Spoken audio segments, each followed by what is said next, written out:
तो इसके अलावा और कौन कौन से आसन है जिसके जरिए हम बॉडी में ऑक्सीजन के लेवल को बेहतर रख सकते हैं, या फिर जो कोरोना के पेशेंट है जिनका ऑक्सीजन गिर रहा है उनको और कैसे देखो जी थोड़ी देर में थक जाते हैं ना कोरोना के पेशेंट, तो थोड़ा ऐसे तकिया लगा लें और तकिया लगा करके और इसी में ही ऐसे अनुलोम विलोम कर लें, थोड़ा इससे सहारा मिल जाएगा।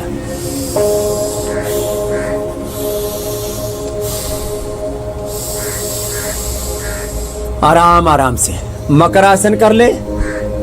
ये तो स्वस्थ आदमी के लिए, थोड़ा बीमार हैं तो थोड़ा ऐसे लेटे लेटे, ऐसे लेटे लेटे, ऐसे भी थक जाते हैं तो ऐसे लेटे लेटे। इस पोजीशन में फेफड़े पूरे खुल जाते हैं, फैल जाते हैं और उससे ऑक्सीजन पूरा जो 7 के 7 करोड़ हमारे अल्वोलाइज हैं लंग के, देखो less oxygen supply is the main cause of all diseases.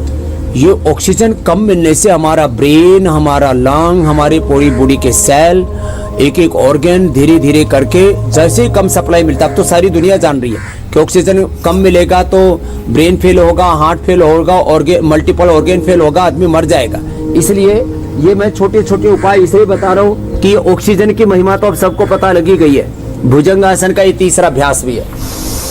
ये सब अभ्यास करने से मकरासन, भुजंगासन, अभी सर्वासन, धनुरासन करेंगे और इसके बाद में एक तड़ागी मुद्रा बताएंगे, तड़ागी मुद्रा या अर्ध हलासन, वो भी बड़ा जबरदस्त है। उससे भी ब्लड का सर्कुलेशन फेफड़ों में जबरदस्त तरीके से बढ़ता है। बस जिनको बीपी है उनको हम वो मना करते हैं, जिनको हाई बीपी है और हार्ट की प्रॉब्लम है। तो ये अभी भुजंगासन 3 तरह से किया, ऐसे ये सलभासन, ऐसे पीछे से एक एक पैर से ऐसे आराम आराम से, फिर एक हाथ सामने एक हाथ पीछे और दोनों तरफ से ऐसे उठाया, फिर दूसरी तरफ से भी ऐसे, फिर दोनों हाथ पीछे लेकर के सामने से और फिर दोनों तरफ से उठा सकते हैं। तो ये सलभासन भी 4 तरह से किया जाता है। फिर ये धनुरासन और एक खास आसन जो अभी मैं बता रहा था उसको और बता देता हूं। देखो ऐसे, ये बड़ा जबरदस्त है लंके, ऐसे इतना ही कर ले पहले, फिर धीरे धीरे देखो इतना किया, ये तड़ागी मुद्रा होगी। ऐसे ऐसे लंबे लंबे श्वास लेते रहे, थोड़ा सा पीठ को उठाया, ऐसे पूरा उठा देते हैं तो ये सर्वांगासन हो जाता है। ये भी अच्छा है, इससे जो ब्लड का और ऑक्सीजन का जो फ्लो है वो हमारे लंग, हार्ट और ब्रेन में बहुत अधिक होने लगता है। ऐसे ऐसे तो मैं आपको एक बहुत साधारण सी बात बताता हूं। ऐसे तो लोग ध्यान के लिए पद्मासन में बैठते हैं, ध्यान के लिए पद्मासन में बैठते हैं, लेकिन पद्मासन में बैठने से हार्ट और लंग में ब्लड का और ऑक्सीजन का फ्लो बढ़ जाता है। अब बताओ, बैठे पद्मासन में और फायदा हो रहा है लंग को और हार्ट को, तो रेस्पिरेटरी सिस्टम और हमारा पूरा सर्कुलेटरी सिस्टम, हमारा हार्ट जबरदस्त हो जाता है। तो इसमें बैठ करके भस्त्रिका, कपालभाति, अनुलोम विलोम, मैंने पहले बताया उज्जाई, एक प्राणायाम है सूर्य भीति प्राणायाम। दाहिना स्वर से श्वास ले, ऐसे श्वास भरा और रोक करके यथाशक्ति बाएं से छोड़ना, इसको सूर्य भीति कहते हैं। फिर एक है नाड़ी शुद्धि, बाएं से श्वास लिया, होल्ड करके रखा उसको और दाएं से छोड़ दिया, फिर दाएं से लिया, होल्ड करके रखा, यथाशक्ति होल्ड करना और बाएं से छोड़ दिया। ये और कुछ नहीं, तो बस ऐसे श्वास भर लें और ऐसे होल्ड कर लें, ब्रेथ को होल्ड करके रखा है। अब कुछ लोगों को पता नहीं तो मुंह से लेते ऐसे ऐसे श्वास नहीं लेता। भगवान ने मुंह बनाया है खाने के लिए और बोलने के लिए, नाक बना है श्वास लेने के लिए। और इसमें भी एक चंद्र स्वर है, एक सूर्य स्वर है, एक ईड़ा है, एक पिंगला है, बीच में सुषुम्ना है। इनके साथ 72 करोड़ 72 लाख 10,201 नाड़ियां जुड़े, अष्टचक्र 9 द्वार जुड़े, 37 ट्रिलियन सेल्स का की हेल्थ डिपेंड है हमारे ईड़ा, पिंगला, सुषुम्ना के ऊपर। तो ये अनुलोम विलोम बहुत जबरदस्त है। तो ये नाक से ही श्वास ले, कुछ लोग मुंह से श्वास लेते रहते हैं, ऐसे मुंह खुला रहता है बच्चों का मुंह खुला रहता है, उनके दांत भी बाहर आ जाते हैं। तो नाक से ही श्वास लेना चाहिए।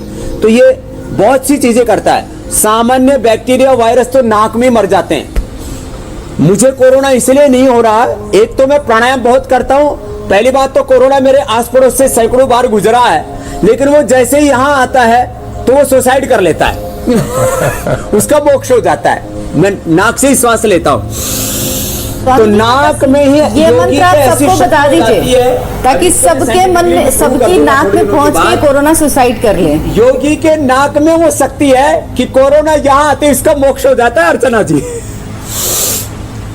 चलिए, तो लोग योग करेंगे तो उन सभी को ये फायदे होंगे। स्वामी जी ये कह रहे हैं कि सब योग करिए और स्वस्थ रहिए।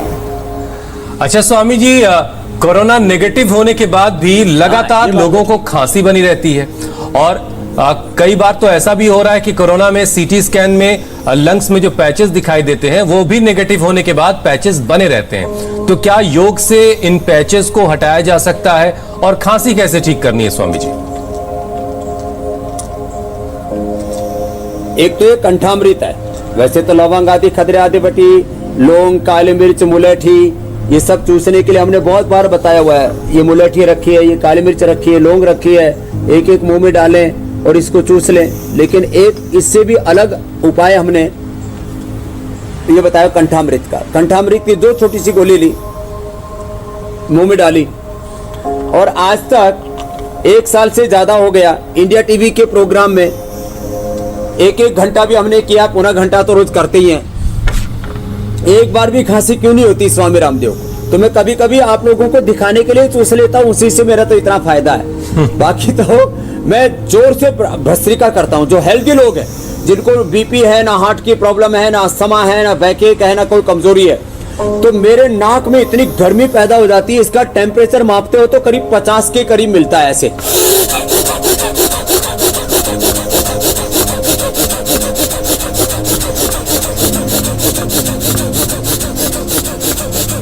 एक दिन मैं पूरा इसका टेम्परेचर भी माप के दिखाऊंगा।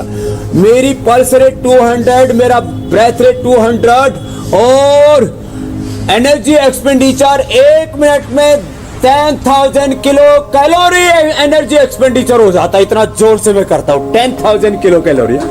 हमारे साइंटिस्ट लोग ताली बजा रहे हैं कि साहब जी ये सुपर कमाल है स्वामी, कमाल है। तो ये अपने पुरखों से मिली, महर्षि पतंजलि से, गौतम कणाद जमनी से, महर्षि दयानंद से। तो इसे जोर से करें एक बार, पूरा ताकत लगा के। लेकिन ये जिनको बीपी हाई है, हार्ट की प्रॉब्लम है, पहले से अस्थमा है, बैकएक का, कमजोरी हो, मत करना। तो इससे मुझे 365 दिन कोई प्रॉब्लम नहीं होती है। तो ये तो सुपर साइंस है। और खांसी के लिए और बुखार के लिए त्रिभुवन कीर्ति रस, लक्ष्मी विलास, संजीवनी, और ज्वरनाशक, महासुदर्शन घनवटी, गिलोय गिलोय, तुलसी, क्या क्या नहीं बताया हुआ हमने। ये छोटे छोटे उपाय अपनाएं। और सबसे बड़ा उपाय है डीप ब्रीदिंग करें। स्वामी जी, दर्शकों के कुछ सवाल हैं, तो सवाल ले लें। ये दंड बैठक भी लगाता हूँ ना, अब जैसे ऐसे दंड लगाता हूँ। हाँ, सवाल ले लो। मैं तो दंड भी लगाता हूँ, तो एक श्वास में 25 लगाता हूँ, ऐसे श्वास भर के। सवाल ले लो आप। स्वामी जी, एक दर्शक का सवाल है कि उनके पिताजी की आंख से लगातार पानी आता रहता है, इसका अगर कोई उपाय है तो बता दीजिए।